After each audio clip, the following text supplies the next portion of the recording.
Hello, everyone. Welcome to week 6 of the It Doesn't Matter podcast. And we've got myself, John, and we have Dom Williams right here next to me. And we are without our compatriot, Abel, today. Abel's not here, so I guess we gotta do one of these for him in his honor. There we go. He'll be back next week. Yes, he will.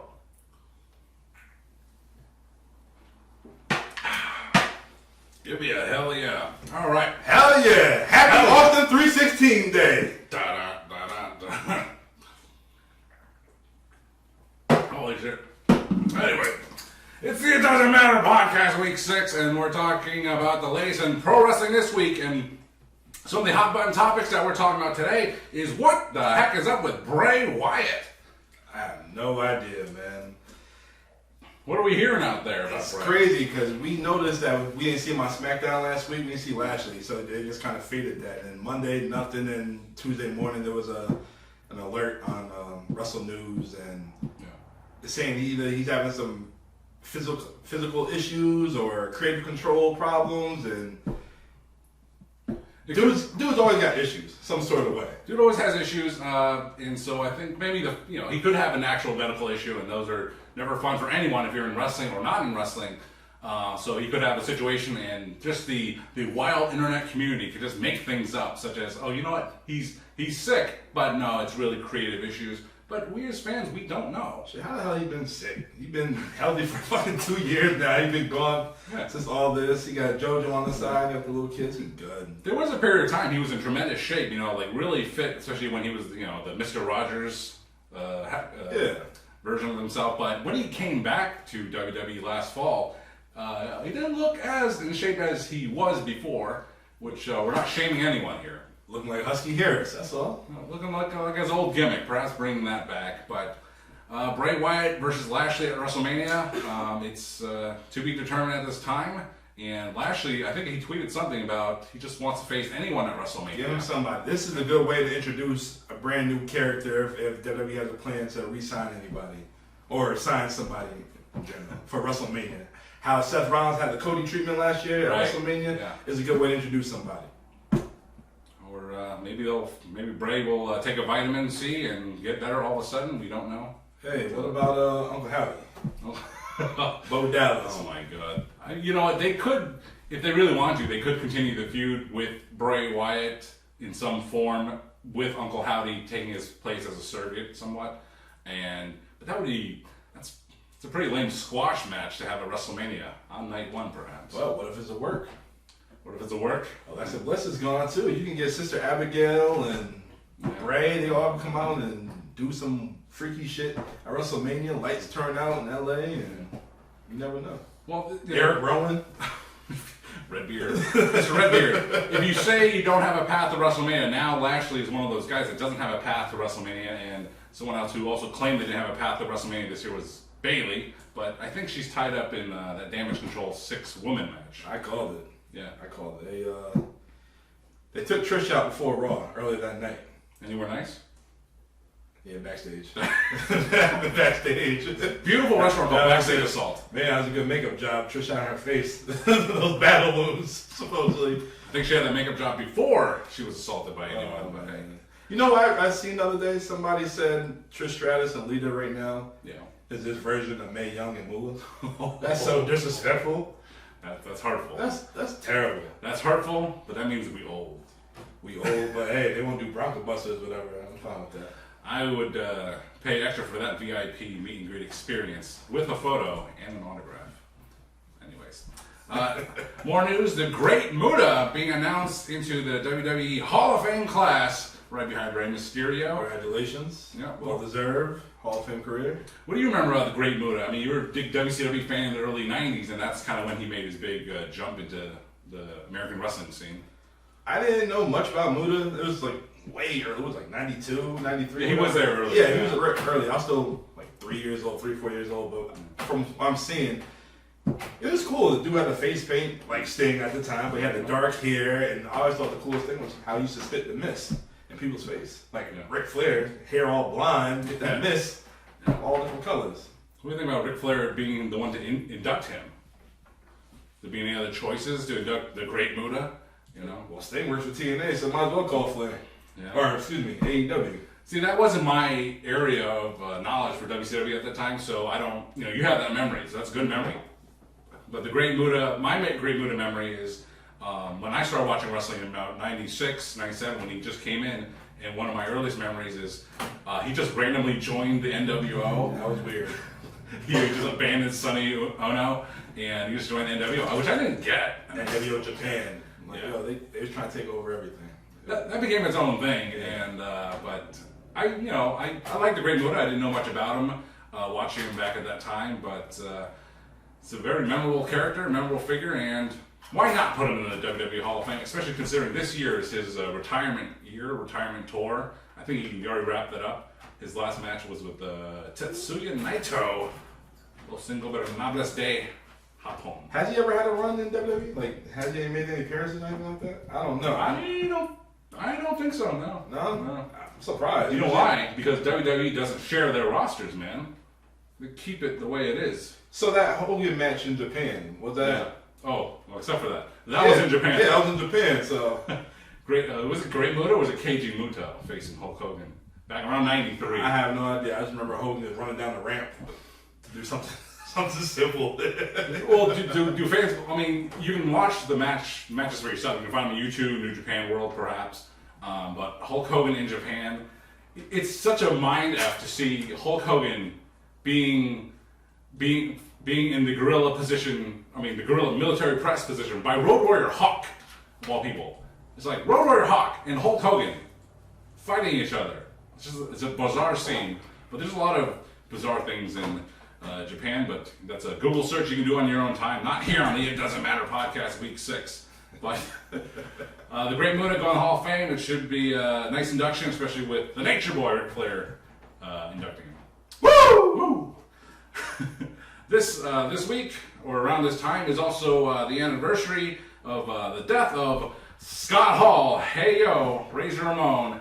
And did you ever get a chance to meet Razor Ramon? No, unfortunately, I never had a chance to meet him. Yeah. He was one cool dude. Was he one of your favorites growing up? It was Abel's, I think. He was one of Abel's, yeah. But nah, he was Abel. He was one of the cool dudes.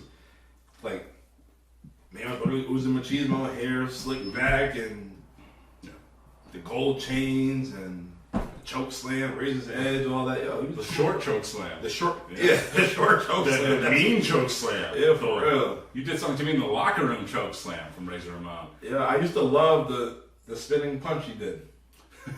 But I don't know if you remember when he was battling his demons, when he was all fucked up, whatever. No. And he did the spinning punch. Oh man, it was so in slow motion, and man, it was like it was like Jeff Hardy and Sting. It was like that all over again. If you all know. I was in that. I wasn't there for that show, but I was in that building once before for a Dragon Gate USA show. So it was in Fall River, I think. Mm-hmm. A place with fine hot dogs, by the way. Fall River, Mass. Was it beef? I hope so. All right. I hope so, for our sake. But yes, Scott Hall memories. He was actually, as mentioned on last week's podcast, I think, he was really, truly my first favorite wrestler, much to the chagrin of the Brooks Pharmacy cashier who I lied to and said Bret Hart was my favorite wrestler. But Razor Ramon, he was so cool, and shout out, gonna tag him on this, Angry Kirk on Instagram. He loves Razor Ramon because of when he took the gold chains off, he says, something happened to this, something happened to you. Oh, yeah. Flip the toothpick, yeah. And even as Razor was, as the wrestlers do, they're getting beat down, he was still talking junk the entire time he was fighting. And that just shows the machismo that Razor Ramon was dripping at that time. Yeah, I remember the ladder match. He's so cool, he walked under the ladder. Knowing ladders give you bad luck. He came out there, eased his way under there, and he won the ladder match. I mean, that's a meme or on the internet as it is. Just walk anywhere. Everyone doing the Razor Ramon walk everywhere. Everyone does it. Damian Priest does it now as a great tribute. So his influence is far-reaching, and when he passed away last year, you just saw the outpouring of love and support from all his fans over the years, because he was such a memorable character, and he gave it his all. He had his own issues over the years. One of those guys that you would say, he never won a world title, but probably he should have. He should have at least one time. Even if it was in WCW, he should have. Yeah. He was the man. I seen his Hall of Fame speech. Was that New Orleans? It was New Orleans. Oh man, hard work pays off, dream come true. Yeah, one of the most Good times last, but bad guys do. Oh yeah. And you know, Scott Hall was such a technician, if you will, very very cerebral too. He was just such a smart guy in wrestling, and looking back at that Hall of Fame, were you at that Hall of Fame? I was there. As was I, and it was a very emotional Hall of Fame for me, for many people, but for me, as I can recall, and him having such a short speech, but to the point, very memorable, not a one-liner, and that's like vintage Scott Hall right there. You just know he crafted that personally. But you know, Razor Ramon, one of the greats, and a toast to his 1 year anniversary of passing. Hey, yo. Hold on, before since you mentioned Hall of Fame, Yeah. I seen something today. It said that the reason why Rey Mysterio is the headliner for the Hall of Fame this year is because Batista's filming a movie right now, another movie. Because you know WrestleMania is in Hollywood, LA right now. Yeah. He's supposed to be the headliner. What do you gotta do? You have to call, next one up, Rey Mysterio. Well, there's a built-in storyline, perhaps with this year in particular, that may be true as well. With Rey Mysterio, rumored to face Dominic Mysterio at this year's WrestleMania, but Rey just absolutely refusing to face his son in any way, shape, or form, not lifting a hand at him, nothing of that sort. So, but we as fans know what the WrestleMania match is going to be. He's a terrible father, man. He is a terrible father. This is how you treat him down. Were you treating down now? No, back then. Up? Yo, all his friends got Mercedes. Listen. Dom got a BMW. Wasn't in the M class. Come on, man. How you gonna do that? Oh, such a great line. I didn't know BMW sucked. Yeah, for real. I'm sorry, I didn't do that. It's some news to me. Let me just take my Kia Sorento for a ride here. Kias are allegedly good cars, so I don't know. I don't have a Kia. Or a BMW, or a Mercedes. But one rumor mill is for this feud is that the rumored the inductor for Rey Mysterio, the Hall of Fame, would be K-Dog, Conan, Andale. Reba, La Raza. So, what can instigate Rey? What can get Rey so upset that he's going to break his own code as a father and fight his son at WrestleMania with seemingly no build? But this has had a lot of build. It's been building since the summertime. They don't need to announce it 2 weeks beforehand. They can announce it the day before WrestleMania, especially if it's a 2-day WrestleMania, saying the Hall of Fame is filmed on Friday night after SmackDown. WrestleMania Night 1 the next day, WrestleMania Night 2. They'll advertise it sometime next. I don't know. Maybe you gotta smack his mom, his actual mommy, or something, or abuela, or whatever. I don't know. Well, we're thinking that Dominic will. So if Conan is a presenter, and he is in pretty, he's in poor health, but he can still probably make it to do a nice speech for Rey. That Dominic will do something dastardly to Conan to entice Rey to fight him at WrestleMania. So that is one theory. J-Town down. Yeah. Something like that. Another announced match for WrestleMania this past week on Monday Night Raw was the Rated R Superstar in Finn Balor in Hell in a Cell. It's a match that's been alleged for a long time now, and it's actually been announced. It's official, and I can't wait for that. That's going to be a hot-ass match. What do you think about that? Do you kick off WrestleMania with that match? Oh, my goodness. Well, listen, the cage is going to be the entire time. Yeah, so you might as well kick off the show like that. So do you think they're going to gimmick it up, Brood Edge and Demon Finn Balor, or just... Hey, Balor did say something the other day, you're going to bring the demon out of me, or something like that. Something in those lines right there. So I wouldn't mind seeing the Brood and Edge come up, and then the Honest Day hits, and then Finn crawling around the ground, and you get that oh my god, holy shit moment. I would love that, just to stare off, and then even if it doesn't make sense, that would be so freaking cool. Go all out WrestleMania. It would make Balor a face in that match, though, wouldn't it? Yeah, because we haven't seen it in a long time. Yeah. I think when was the last time we seen the Demon? Roman. Roman lost? Yeah, and he lost. Yeah, so... Golly. But it would be so freaking cool to see the Demon Finn Balor and Edge and whatever form Edge comes out. All of Edge's forms are cool. I mean, Finn Balor's cool too, but gotta do it. Why not? Just let it happen, man. You got to. Oh, it'd be so dope. But opening WrestleMania, that's a hot way to open it. Yeah. So from what we know from WrestleMania so far, we have Finn and Edge. Right. Omos and Brock, which I'm looking forward to. That little stare down they had one day, and Brock stepped on his foot, and then Omos just threw him over the top. Clumsily got thrown over the top. Yeah, so that's got me curious. So you know you got Damage Control, Becky, Trish, and Lita. Yeah. That's gonna be a middle of the card type match. They should come out to Moolah's old thing. Oh, the piano. Oh, mercy. Yeah. Grab me a Snickers. Yeah, so you got that. So you got Cody and Roman. That's going to end. That should open the show. No. Just like WrestleMania 35 with Seth and Brock. Just a quick memory from WrestleMania 29. WrestleMania 29. And, that was the main event of WrestleMania 29 was Rock and Cena 2. Okay? And they had a hype video in the middle of the show, somewhere not late in the show, and I was like, oh shit, they're going to put CM Punk and Undertaker last, and they're going to put Rock and Cena too, because it is the second time they could bump it up and have it earlier, and I was hyped for that video, but it wasn't meant to be on that day. But speaking of Rock and Cena, they had an episode of WWE Rivals on the A&E network featuring the Rock and John Cena feud. And Don, you checked it out. Great. How was it? It brought me back, man. Because I remember when Cena came back, or The Rock came back to Boston. Yeah.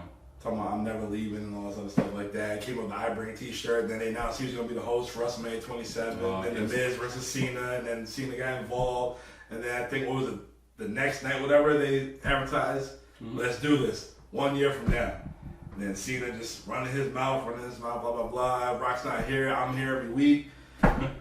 Next you know, everything Cena is saying is good. Then as soon The Rock hits the mic, the place just turned on Cena. But everything changed when somebody spotted that The Rock had notes on his hands and nobody knew. I got a problem with that. Everybody has a problem with that. Well, you think that's a shoot? Oh, come on, man. I know, hey, we're living in the world of real and kayfabe here, brother. But the narrative WWE tells, or the lore is that, yes, The Rock did write notes on his arm next to his giant-ass goosebumps, all right? But to call it out like so, John Cena, that's not a shoot. That was planned. But I will give you this. I am, in the Rock Cena feud, I'm a Rock guy. I'm a Rock guy, too. Rock guy as well. Okay, yep. That's good. We're on the same side here, so no problems. But being that I'm a Rock guy, it's like, oh, John Cena pointed out, The Rock's writing notes on his arm. It's kind of like, listen, The Rock was whooping John Cena in every single aspect. The Rock is not stupid either. He's very intelligent. Speaking as a Rock fan. But The Rock knew he had to give John Cena something. And The Rock was like, you know what? I'll give him this. I'll give him that. He can. The Rock, John Cena can mock me for writing notes on my arm. He gave that to John Cena. You believe that?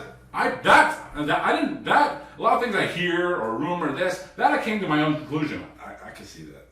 The Rock gave that to John. John Cena has nothing on the Rock. He gave that to John Cena. Damn, I'm blowing Dom's mind right now. Yeah, because I never thought about it like that. Yeah, that's the narrative. Yeah, The Rock was killing every week. Yeah. He was. Rock is the #1 actor in the world right now, and then after Cena exposed him, The Rock, stuttering and shit like that. So I'm 6'7", 245 pounds of pyramid that'll whoop your ass. So he had to turn around like that. But the only thing in that feud, the only thing John Cena that I can recall getting a legit one over The Rock was via satellite. That's a legit one. I can say, John Cena, you got one on The Rock on that one. Yeah. That could have been. That could have been planned too. But The Rock made Cena and WWE money.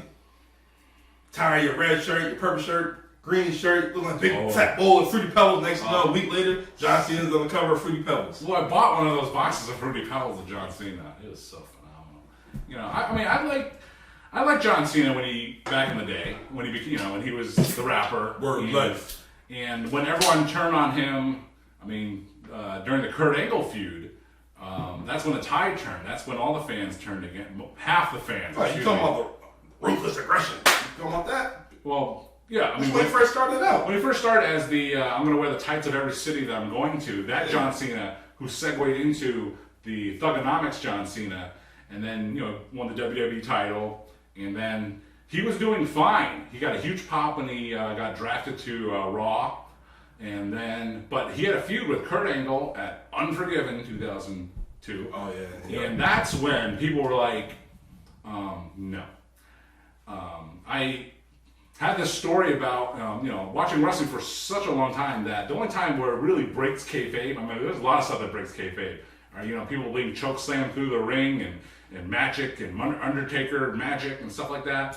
But there was a match between the Nature Boy Ric Flair, versus Rico, Billy and Chuck. Rico, the Las Vegas cop. You Rico.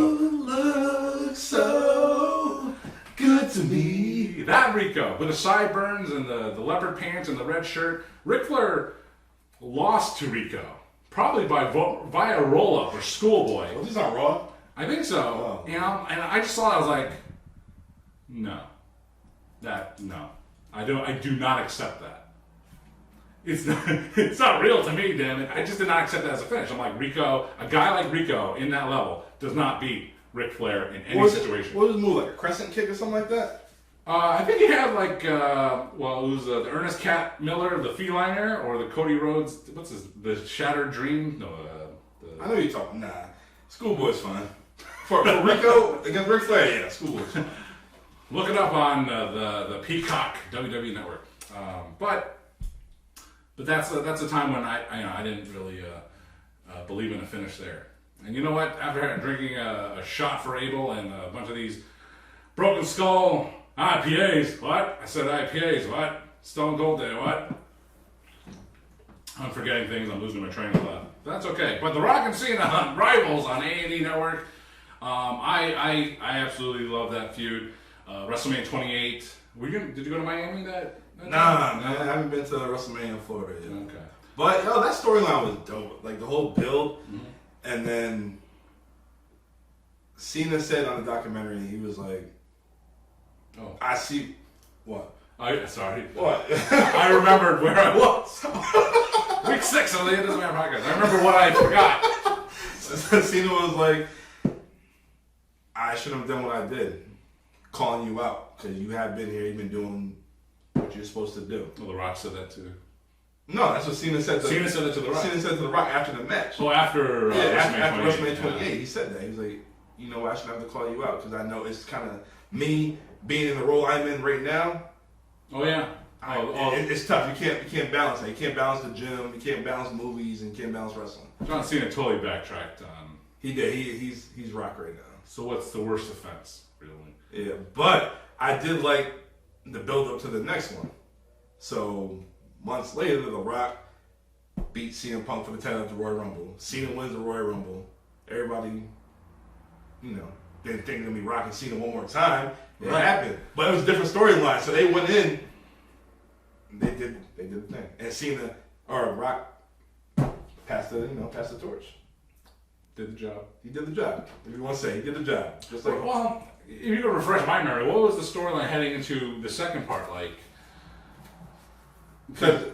So, The Rock won the Rumble. Yeah, the title match. Won the title. Yeah. Yeah, and then he's there. The next day on Raw, he changed the title. He got rid of the spinning shit and got the big WWE belt. Ooh, yeah. He got that. And that same, the Royal Rumble. Yeah. Cena won the Rumble. Yeah. So, he got 2 months to build. And that's it. So that's how it happened again. That's the story right there. WrestleMania in New Jersey. Oh my God. WrestleMania 29. You go to that one? I went to that one. All right. That was pretty good. My memories of that match is that it was just very we didn't know this at the time, of course, but The Rock got hurt early on. Yeah. Like pulled a hamstring or something like that, and I can imagine that affect you. All I can remember from that match being there at that time was cold. It was very redundant. They were doing the same moves over and over again. I mean, that happens a lot in Roman Reigns Brock Lesnar matches where they just F5 spear. But The Rock was just doing like the DDT a million times, the spine buster a million times. It seeming like, memory serves, John Cena doing a bunch of AAs. Cena thought he had him again we're gonna get him with the people's elbow, but he caught himself and hit him with the AA, and Rock kicked out. Yeah. So it wasn't as great as the first match was. No, that first encounter was amazing. But a suitable main event. But you could also argue the one that sent CM Punk off a cliff. Undertaker and CM Punk could have also headlined that WrestleMania. Oh yeah, that was a good ass match. Yeah, real dope. Unfortunately, the memory of Metlife Stadium is not marred per se, but because we had such a great moment at 35 with Kofi Mania, but it was marred by everything that happened after Kofi Mania, including, depending on who you are, I don't know about you, leaving the arena. Did you have a leaving the arena nightmare, or was it okay for you? Oh my God. Yeah, I got in the car. Yeah. After that round of match. Did you stay in a hotel somewhere, or did you go back home? I drove back. Oof. A 3.5 hour drive. The show got over about midnight and a half. Yeah, about 12:30. I didn't get home till like damn near 5 o'clock in the morning. 5 o'clock in the morning from New Jersey to Connecticut. Yeah. What? But I mean, so that was, it's just a long commute, a long drive. But was like traffic and all that stuff getting out of there? Couldn't get out the parking lot. It was a madhouse. Couldn't get out of the parking lot. Couldn't get out the parking lot. And it was raining. It was raining. It was cold, and everybody sleep in the car. Who was driving? Me. Ooh. How are you as a wheelman? You a good wheelman? I'm good. Right, as soon as we got into Connecticut, I got to the rest area. I told my man, I said, "Yo, drive." He's like, "Where we at?" I said, "We in Connecticut." "Oh, where I gotta go?" "Drive straight." When you see the New London sign, that's where we at. That's where you gotta go. Great thing about 95 North. It's all the way to Boston. You reach Boston, you went too far. WrestleMania 35 for most fans who took public transportation. WWE did not inform the city or the transit system that the show is running beyond late. So they had no more trains to take people home after the show. You took the train? Not my story, but that did happen to some fans at WrestleMania 35. My story is me and my friend Dan at Ringside Steve, we stayed in an Airbnb in Jersey City. It was a nice Airbnb. And we decided to take a shuttle from this restaurant called Red's, something like that, Red's. And they had like a tailgating party, that kind of thing. And so we drove to Red's, and there was a shuttle from Red's to Metlife Stadium, and then the shuttle pickup. That was fine. That went almost flawlessly, really, considering everything that happened, considering what happened to my other group of friends who had to take the subway back to Manhattan. The only hiccup with this, from my experience, is that we got the shuttle, got back to my car, we were like, doo-doo. We were free and clear. We were going back to our B&B. The only hiccup was, it was in a residential area of sorts. At 1:30, 2 in the morning, there is no parking. I could not, and it was raining. Raining cats and dogs. And it wasn't a problem when we dropped off at the Airbnb in the first place, but we could not find parking near our B&B to save our lives. And of course, at that time of night, there's no parking lot or garage or anything like that nearby. So me and my buddy, we circled the whole area for seemingly hours looking for a spot. And I told Dan, I was like, dude, just get out, go to the B&B. And to his credit, because I feel bad, I was taking the responsibility of me. I'm like, it's my fault, let me take care of it. He's like, I'm not leaving you. Aww.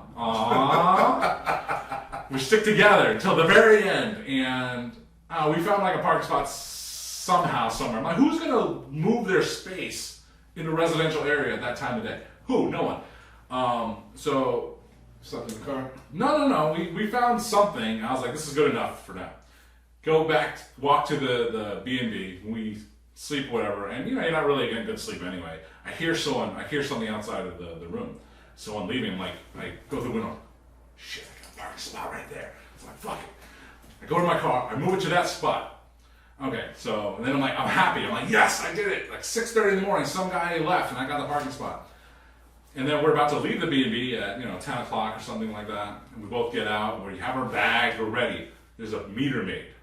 Oh, shit. Literally checking. If I was 2 minutes earlier, I would not have gotten, I think, $150 citation for parking on the wrong side of the street on a Tuesday and not a Wednesday or whatever, you know, that kind of thing. I'm like, I always get traffic problems when I don't live there, which is a trap, tourist trap. All right, sorry. I know how it is. I got a ticket for parking in no standing zone in New York. All right, you can't stay. I can park. So such garbage, but that's just what it is, man. And it's like, hell, I should have found a parking something to pay $20 overnight versus this $100 plus ticket I got. Just not the way you want to do things. Definitely not. But that's my story. So we got out scot-free. He's kind of like a guy who tunnels out of prison. It's like, yay! And then he tunnels into the warden's office. He got out all right, but he's still in trouble. But that was... So I remember when I was going back on like Rico and Ric Flair, how I didn't believe in that. So the angle that turned the fans on John Cena was actually Kurt Angle and John Cena, and they didn't believe that a guy like John Cena, who we loved as a rapper and all that kind of thing, and Kurt Angle, Olympic gold medalist and the wrestling machine, they're like, John Cena can't beat him legit in pro wrestling. So that's why the fans turned on him. And they had like a couple month program, and it just grew and grew. And people resented John Cena. It's like, no, you're not realistic enough. You can't beat Kurt Angle, and that's where the John Cena, half the fans booing.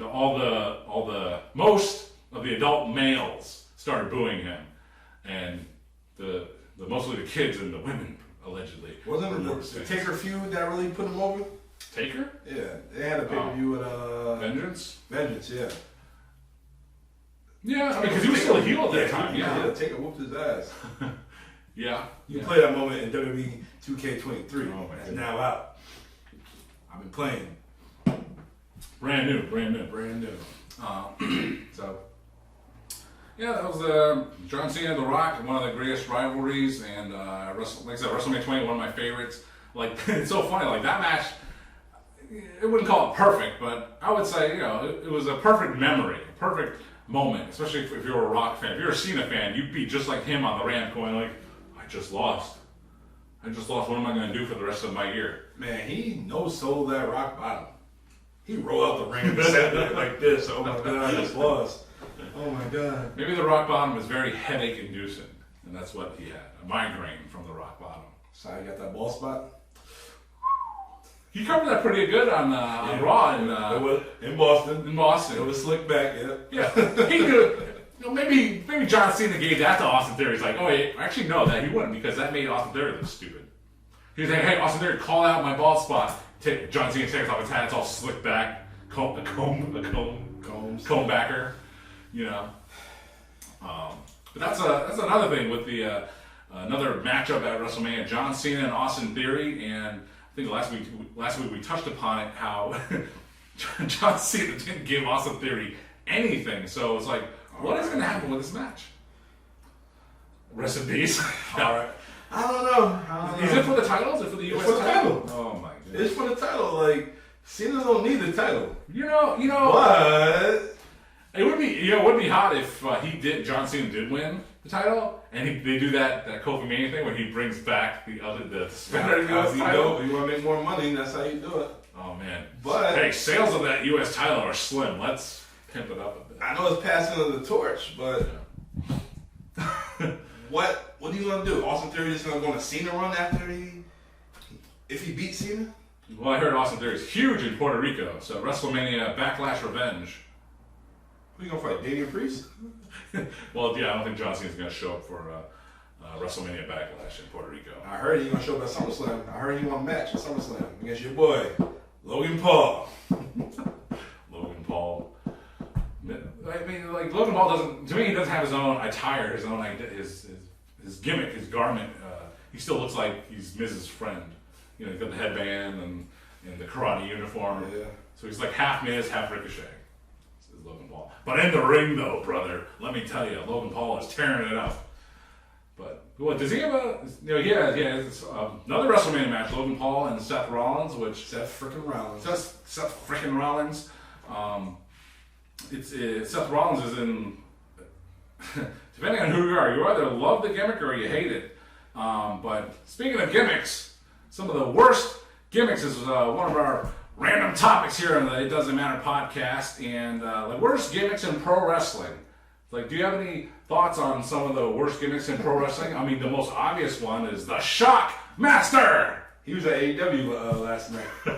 He gave Orange Cassidy the. Oh yeah. Well, that's one of the worst gimmicks, easily. You know, the occupational generation, WWE era. So TL Hopper. TL Hopper, who was a plumber. Mm-hmm. Duke the Dumpster Drozy, who was a garbage man. Who almost was number 30 in the '96 Rumble. You had the Repo Man. Yeah, I was going to mention that one. Yeah, Repo Man. Take everything from you. You had the Clown. Doink the Clown. You had what was the egg? The Gobbledygooker. You had that. Uh-huh. Viva La Raza, the Hector Guerrero on that one. You had the Yeti. Oh man, whoa. Good, that's some good vibrations. The Yeti. The Yeti! It's like, Tony Schiavone, why do you pronounce it like that? He's like, I don't know. You had the Yeti. The whole Dungeon of Doom, like, I've been watching the Hulk Hogan and the Dungeon of Doom and Vader and Ric Flair, and there was a segment, I think it was a Slamboree or something like that, and it was Hulk Hogan entering the Dungeon of Doom. I'm like, what is this phony Turner Network Television classic movie set? I'm like, it was so hokey, and it's like... Yeah, poor John Tenta. Oh, he man. was cool at the Earthquake, and then he goes to... I'm a shark! He goes to WCW. He's not an Earthquake. He's an Avalanche! Yes, he was the Avalanche. And after Avalanche, he goes to the Shark. And after the Shark, he goes to... half head shaved. Yeah, he goes to John Tenta. And then the big boss man himself, he was the Guardian Angel, I think. Guardian Angel. What? Yeah, he couldn't be the boss man. He was the boss. The boss? The boss. Yeah. Big Bubba. Big Bubba was probably the best gimmick besides the boss man. He was so fat. And then when he came back to WWF in '99 in the suit, I mean, he could still be fat underneath, but he's probably wearing Spanx or something like that. Oh, speaking, the worst gimmick is fucking Brutus the Barber Beefcake. What did you mean? Ed Leslie. He's a barber, man. He looked like a damn Chippendale dancer with fucking pants all exploded and shit with the holes in there. I kind of like that look. And I see you in that WrestleMania. Yeah, cutting a strut. That's it. He had that. Yeah. He had the Z-Man. No, not Z. He wasn't Zubaz. He was Zebra Brand. What the fuck was he? The Zodiac. Zodiac. Yeah, he was a Zodiac. Who? Him? I don't know. He was a Zodiac. Yeah. He was Brother Brudai. Big Brother Brudai, brother.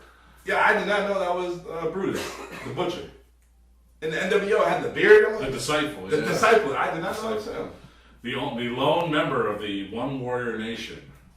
Fucking Eric Bischoff said, only reason why Brutus had a job because he used to carry Hogan's weed for him. I mean, that is a legend, yeah. The reason why he got the job. I mean, Brutus ended up in the Hall of Fame himself. Where? WWE Hall of Fame? When? A couple years ago. I don't remember that. Hell no. You also probably forgot Jey Uso won an Andre the Giant Battle Royal. I vaguely remember that, but nah. Brutus was in the Hall of Fame. What year? I don't know. Google it. No. You Google it. Brutus did not win that. He's not in the Hall of Fame. Brutus the Barber Beefcake was in the WWE Hall of Fame. Yeah, he was. Maybe. Listen, I personally stopped paying attention to the Hall of Fame after 2014 anyway. You know, because you couldn't top that. Even though Kevin Nash was inducted the next year, and I'm a big Kevin Nash fan. Yeah, I seen that. No. Couldn't top it. It must be the earlier years. Maybe like the Brutus? Gorilla Monsoon days and shit. I'm telling you, it's one of the last couple of years. That's all right. We'll follow this up next week, week 7, on the It Doesn't Matter podcast. Some of the worst gimmicks that I have in my mind, nothing as blood boiling as Brutus the Barber Beefcake. Notoriously, Chavo Guerrero as Kerwin White, the golf pro. Just unfortunate. You know why he did that? What's that, Dom? How to get over it. Blonde hair, blue eye. That's all I'm gonna say. You think Chavo came up with this, or was it Vince and Bruce Pritchard, perhaps? Sorry, Eddie passed away, but Chavo got his break after Eddie passed away. I hate to say it. Yeah, I mean, he won the ECW title. Ray won the Ray won the WWE title, but is it bad to say that some of my favorite WrestleMania matches are the ones that were like under a minute? You know, Kane and Chavo Guerrero in Orlando, and one of the greatest matches of all time, The Rock and Eric Rowan at WrestleMania 32. yeah, The Rock had the He took off his gear. Rock had the windbreakers out. Big pop for that. That's an official match. Blowtorch and everything. That was dope. The entrance is more fire than the match. Oh my god, that was so cool. He's like, we're in a match right now. He takes off all his gear. He's in his gear. And you know, that is so important to wrestling fans that you are in your wrestling gear. And even at that Mania 32, during the League of Nations and the New Day match. Stone Cold was in his gear. He had his... Man, no. He had his shorts. Well, you know, he had his working man gimmick on. And, you know, Mick Foley came out of his house and he was ready to go. And Shawn came out fully dressed, you know, how he usually is. If you believe Shawn Michaels' story, he's like, all right, Mick. All right, Steve. We're going to come out in our gear, right? We're going to get in real good shape. Yeah. And Michaels is the only one that did it. So it's kind of, it could have been like Mick Foley, he always looks like Foley looked like that, yeah. Foley always looks like that. So you can't really, but Stone Cold, I mean, what else are you going to come out in black tights and his knee braces, you know? It's to the point, you know, he's older now. Nobody wants to see him in the trunks. He's fine with the jean shorts on and he kick ass like that. I think he got hurt in that match. I mean, not that segment too, just stunning. He did. Xavier. He did. But that was fun. That match was nothing, but the memory was really good. The New Day entrance with the Budios box was really good. That was dope. Yeah, WrestleMania 32. Check it out. More things on the worst gimmicks list. For me, memorable in a bad way is when Dolph Ziggler became the brown-haired, lean, and mean Dolph Ziggler with Vicky Guerrero. He only had brown hair for 1 week. After that, went right back to the blonde. He was so stupid. He went from, okay. Maybe he's naturally one color or the other, and he's like, I'm tired of dyeing my hair, bleaching my hair. Look, somebody took a dump on his head and they never stayed. They had a trading card. I have a trading card with that lean and mean look, and it's just kind of like you lost your whole identity with that haircut. You know, gone. Not really 1 week. 1 week, and he started dyeing it the very next week. We're like, yeah, that was terrible. Leaner and meaner. You can see that on Peacock or on YouTube. Hell, well, any page. You can find it. Worst gimmicks as well. Anything Chad Gable related on the main roster. DG. Because American Alpha was pretty cool, and the Alpha Academy now, it was alright, it's kind of run its course a bit, but he's still doing good in that role. And Shorty G, yes, was pretty awful. That was terrible. Quite awful. Not pretty. That was terrible. It's pretty deadly for his career, that's for sure. Now they're calling him an ugly. It's like, listen, he's a handsome fellow, okay? Like, he's not my type at all. But he's a good-looking dude. He's not a gremlin like they keep force announcing him on. He can't be in Maximilian Models because they like Otis.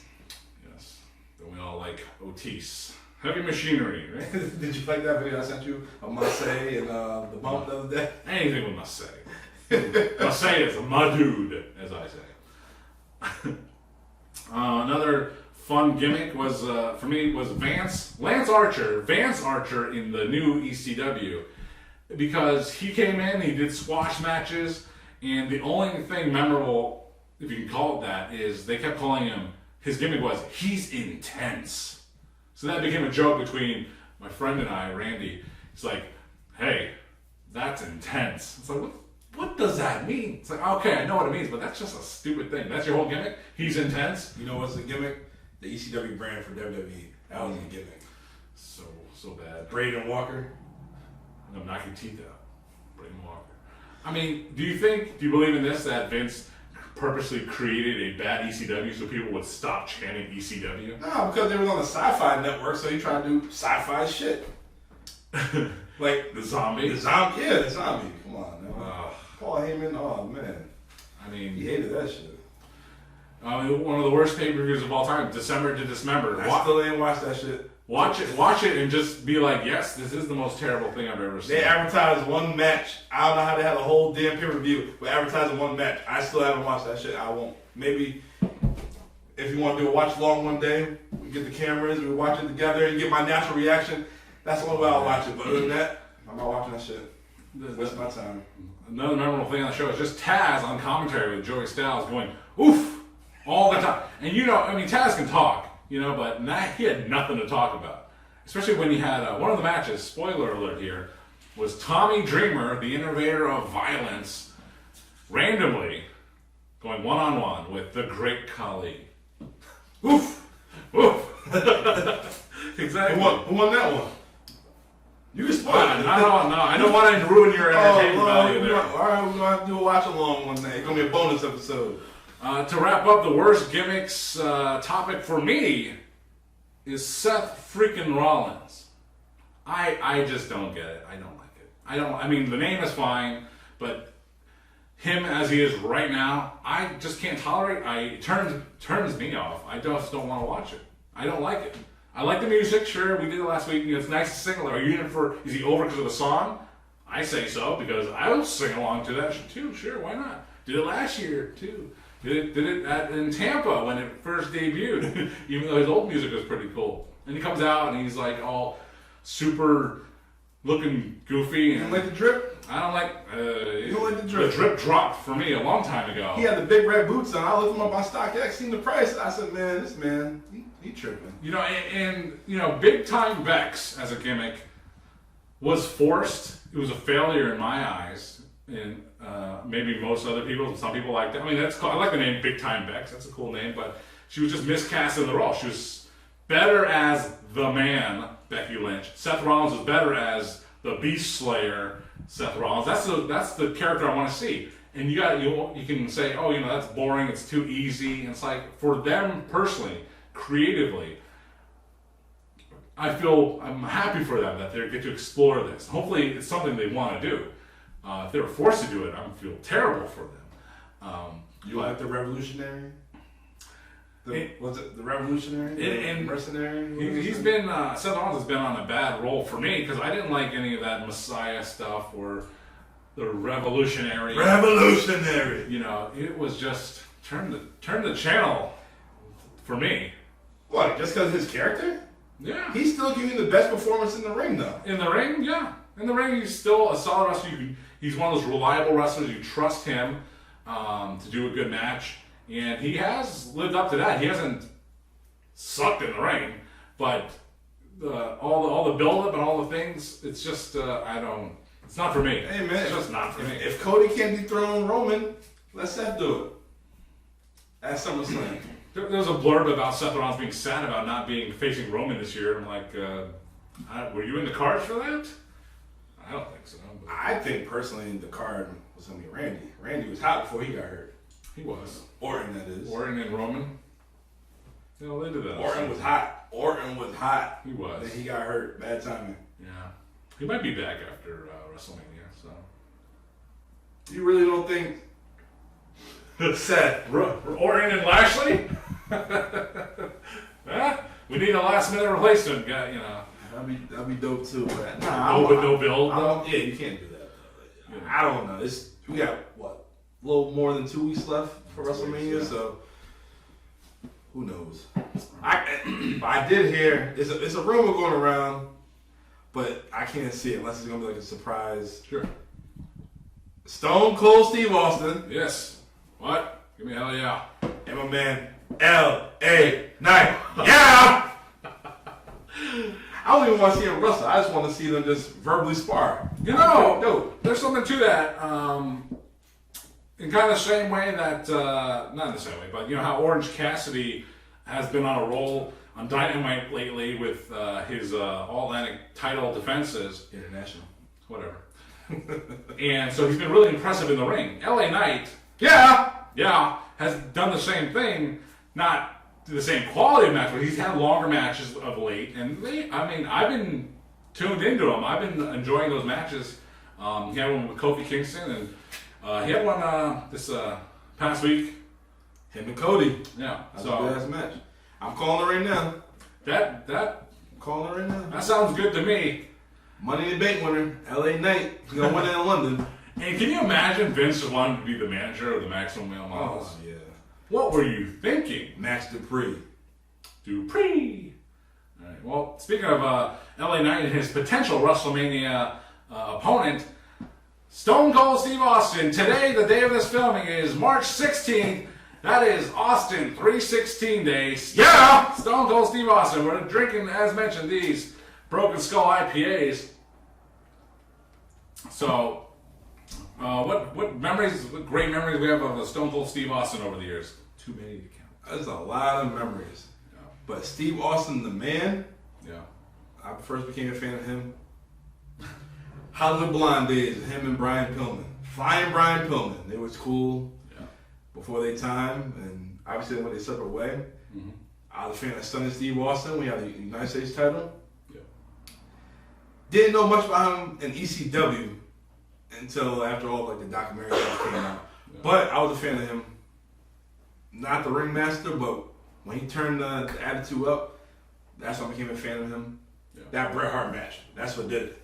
WrestleMania 13. Oh yeah, that one. WrestleMania 13. That turned the corner for Stone Cold for sure. You call yourself the hit man? Put an S in front of the whatever he said. Like yo, Promos you'll never forget. Oh man, that man.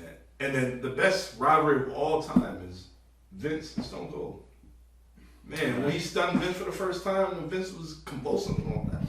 Oh my God, it was terrible. I don't know, the first stunner or the last stunner Vince took. I don't know which one was worse.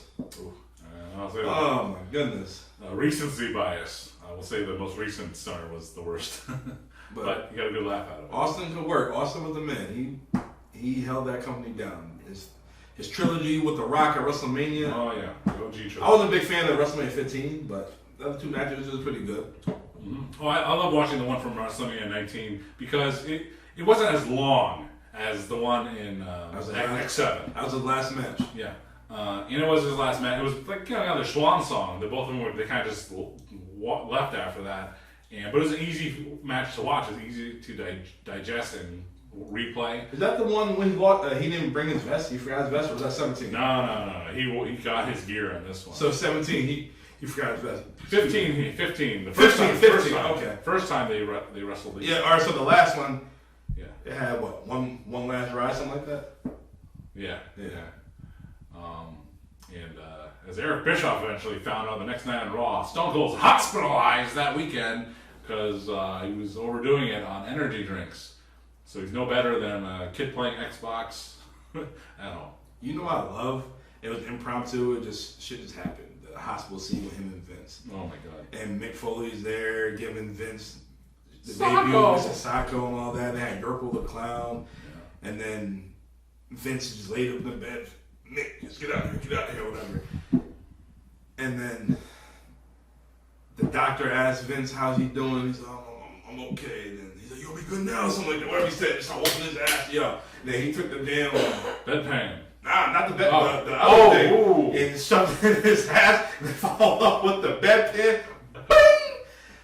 Oh, it's gonna hurt you a lot more. It's gonna hurt me. Yeah, every single time I said it, I crack up. I crack up like the first time I ever see it. My mom worked in a hospital, so she found that scene very entertaining. Oh man! And allegedly that the bedpan hitting Vince in the head, there's no sound replacement. That was that noise. That was legit. That was a legit noise. Vince told him before the shoot, just go all out. Yeah. All right, so you're gonna work with what you got. Mm-hmm. Seeing the bedpan, boom. It's just funny watching like his documentaries now, talking about like everything dead, the Zamboni, the bear truck. Yeah.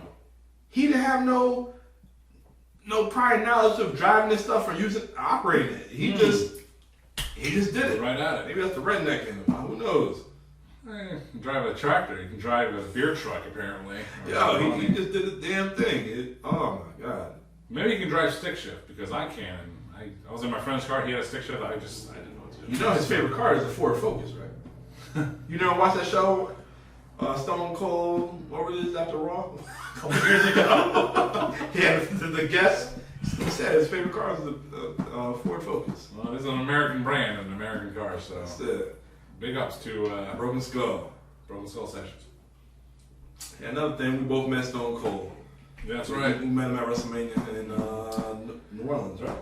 Yeah, and meeting the pro, we will mention these stories a lot, but meeting pro wrestlers in real life, and some disappoint you, and some overwhelm you in a good way. And Stone Cold was one of those guys that would overwhelm you in a good way. And a lot of those classic pro wrestlers, the old wrestlers, Jerry Lawler, Ric Flair, Stone Cold, those guys, they're really fun to meet.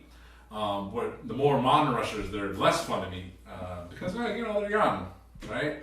The older wrestlers can appreciate stuff, but Stone Cold, he was a man's man, if you will, and he looked you right dead in the eye, give you a firm ass handshake, and when you say that when you met him? I said Brett's better. No, I didn't say that. You should have said that. I don't recall actually. I don't recall, but I do have. It's on YouTube. I do have a video. A guy behind me, took a video of me and Stone Cold, and he's signing my action figures, which is one of my. I collect action figures, so an autographed, defining moments. Stone Cold Steve Austin is one of the crown jewels of my collection.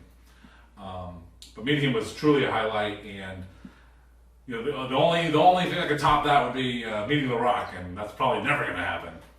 Mark it on this day, 3/16/23. But meeting Stone Cold was great. Some memories of him is that his T-shirt, the Austin 316 shirt, all right, was one of the first wrestling T-shirts I ever bought and owned. And as a matter of fact, I ordered it off Shop Zone, off the address on the commercial on TV back in the mail-in a check days. And it was on back order, they told me. They sent me notice, it's on back order, it's so popular, right? I'm like, understandably. But it was so long, right, that I complained, and by the time I got my original order, they sent me another one. So I had two of them. I think I gave it away, or I didn't give it away. I sold it to somebody. Wow. So I had two of those old Stone Cold Steve Austin shirts, and it was my first one. And I actually got bullied for it because I went to middle school with it, and some of the other guys in school, they were NWO and Hollywood Hogan fans, and they didn't. Not like anyone told me this. It just happened. I learned that they were bullying me because I wore an Austin shirt. And they liked Hogan. Gee, what a great reason to bully someone, right? Should have gave him the bird. They gave me a couple of farm animals. I don't even know what that means. Some of my favorite Stone Cold matches, memories over the years, just like yours. Stone Cold Bret Hart at WrestleMania 13, a really great match. I mean, I was one of the rare people, perhaps, that liked the Alliance Stone Cold, where he was very humorous. What? Humorous? What? Is that supposed to be funny? That was a good time. I did like beforehand, Vince wanting Stone Cold. You see Stone Cold sitting in the bar like this. We need the whole Stone Cold. Like I did like that. That was a good time. That was great. Yeah, and he came out and then he turned coat. At the pay-per-view. They had to. WCW had nobody. They had nobody. I mean, he had a great feud with Kurt Angle at that time. RVD. Almost faced Taz that one time. Yep. But yeah, big lifelong Stone Cold fan. I'm wearing one of his shirts right now, as well as Dom is wearing a Stone Cold Steve Austin shirt. But hey, happy 316 day, Stone Cold Steve Austin. We're giving another salute to you, brother. There we go. All right, so happy 316 day. That's been week 6 of the It Doesn't Matter podcast. Thanks for tuning in. We'll see you next week with Abel. We love these endings. We'll see you next time.